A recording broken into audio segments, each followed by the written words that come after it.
Chapter 15 The Unseen Path. Meanwhile, in Santa Fe, Don Esteban, dressed like a common peddler, slipped into Governor Arminio's palace. The dark chamber hummed with a silence thick as molasses.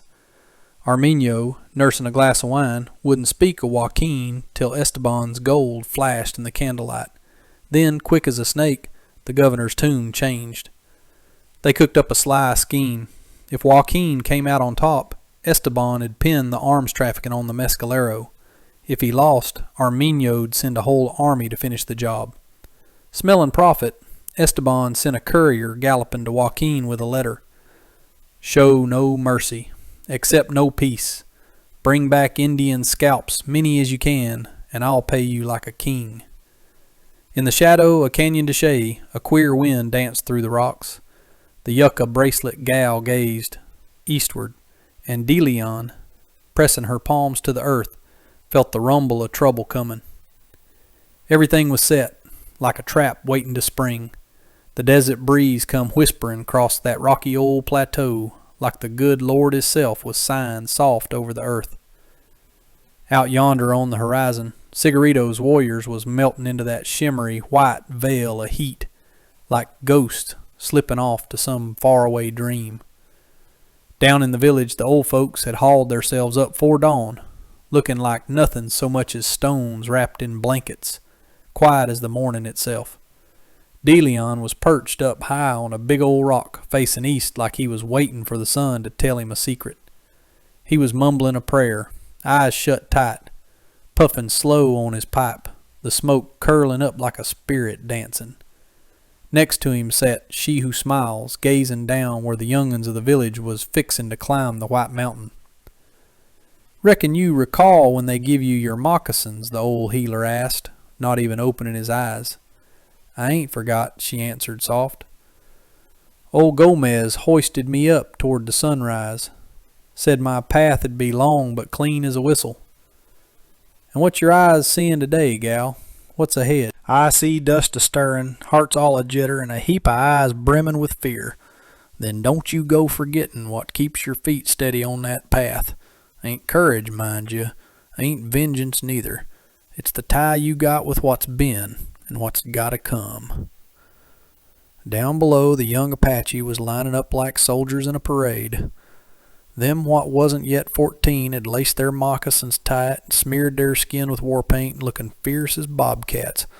Some was scared plumb to death, you could tell. Others, they was itching for glory, eyes all a-sparkle. But every last one of 'em was staring up at that white mountain, standing there quiet, like it was promising 'em something grand.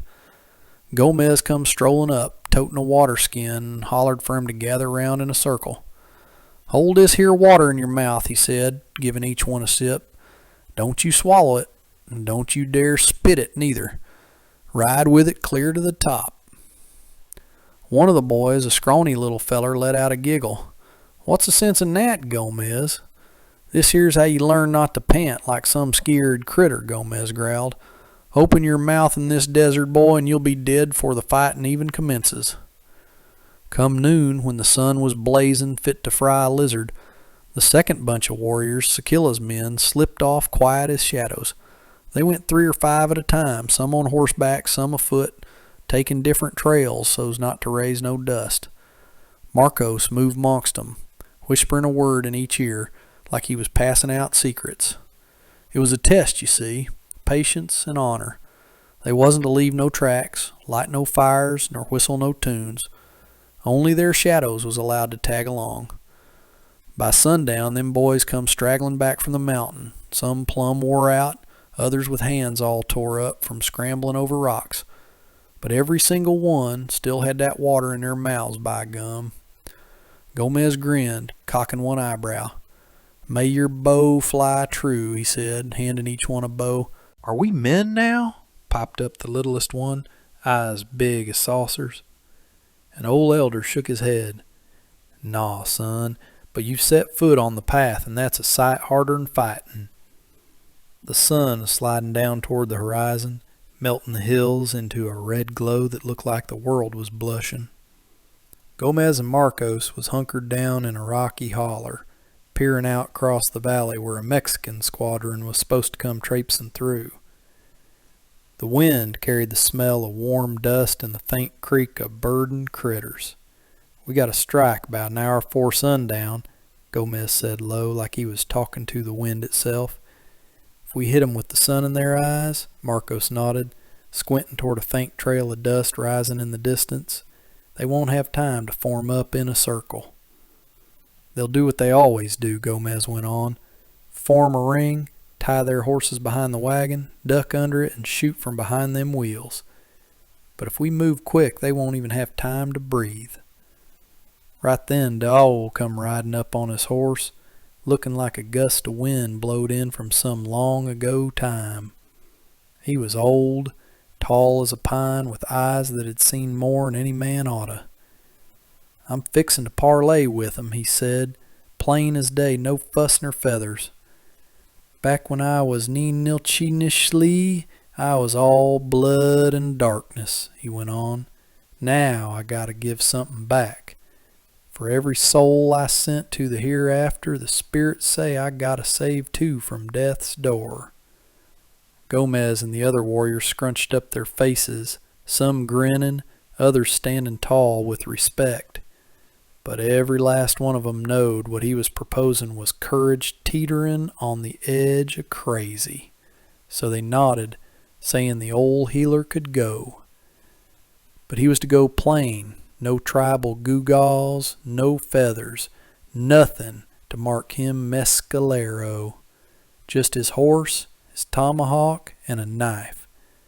"He don't come back," Marcos said, solemn as a preacher. "His belongin's go to the bravest young buck, the one what climbed the White Mountain first and skedaddled back fastest." A hush fell over 'em. The warriors scattered amongst the cacti and rocks, hunting the perfect hiding spot.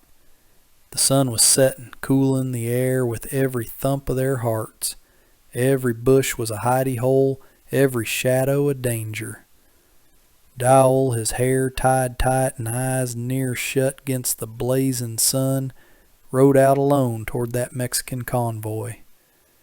At the head of the squadron was Joaquin astride a dark stallion, eyes squinting at the shimmery horizon. Behind him come the soldiers, and in the middle, all guarded like, was a carriage toting a German pastor.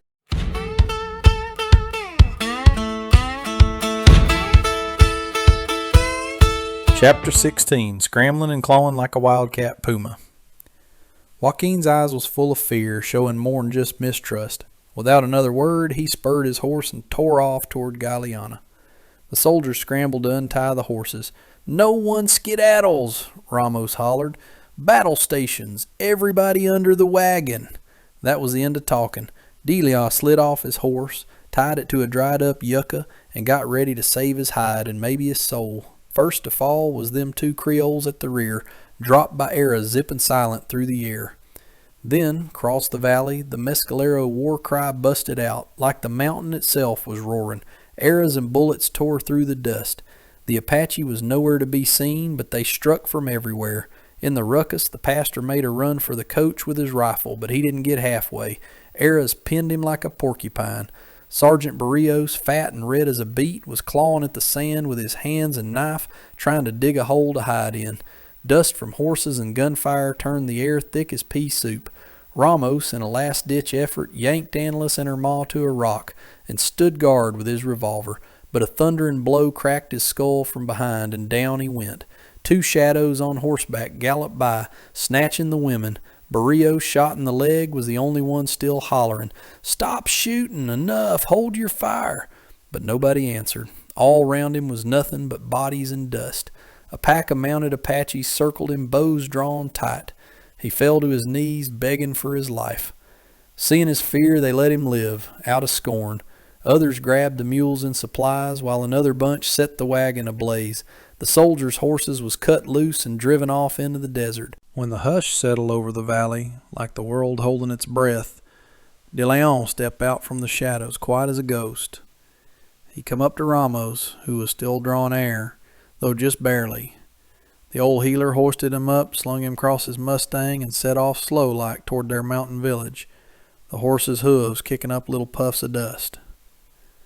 In a secret canyon, where the mountains whispered tales older than time itself, the Mescalero and Nedney divvied up the spoils.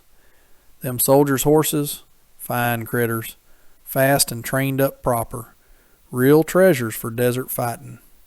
The mules, though, was plumb useless, stubborn as a stump and slower 'n molasses. After unloading the supplies, they turned them mules loose into the wild, left to fend against the beasts and that scorching wind. The two riders what brung the captured women slid off their horses quiet-like and fetched 'em before the elders. Men what take wives and can't even feed their own shadows, one elder snorted, his voice dripping with scorn. No wonder the earth dries up under their feet. Cigarito cocked an eyebrow. If we haul these gals back to the village, our wives'll pitch us out of the tents faster'n you can spit. They stay here in the canyon. We'll figure what's next later.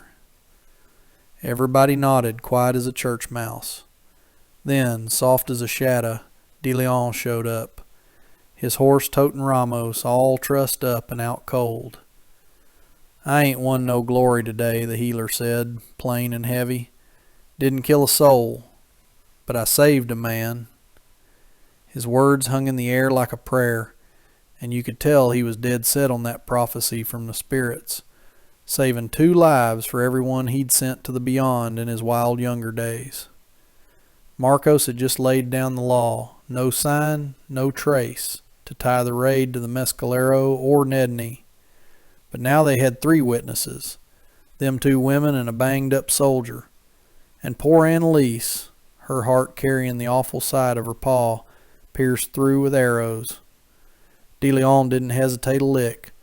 I'll stay with him, he said. I'll tend this wounded feller, hunt up herbs for his hurts, and nurse him back. I ain't asking for nothing. No share of the spoils, no pat on the back. The Apaches gave their nod. They handed the healer his weapons and left 3 trusty warriors to lend a hand if need be. Then, in whispers solemn as a funeral, they headed back to the valley where the fighting had been. The bodies of their fallen was gathered up and carried to the sacred spot where the altar of silence stood for Lightfoot. There they'd rest, faces to the wind, looking east. Seeing them bloody tracks in the sand, the Apaches reckoned Sergeant Barrios had crawled off toward Galeana, dragging his shot-up leg. They didn't touch the enemy dead. We ain't like them whites taking scalps, one elder said, voice steady as stone. We don't mock what we don't know. Then they melted into the dust of their Mustangs, galloping back to the village. That night, the Mescalero danced and sang, a mix of joy and sorrow that hung heavy in the air. Then what had passed was honored with sacred fires and old songs, the kind that make your heart ache. The women shared out the food, weapons, and clothes the men brung back, while the young'uns watched, quiet as mice. Some was dreaming of glory, others wondering what peace even meant now that blood had stained the sand.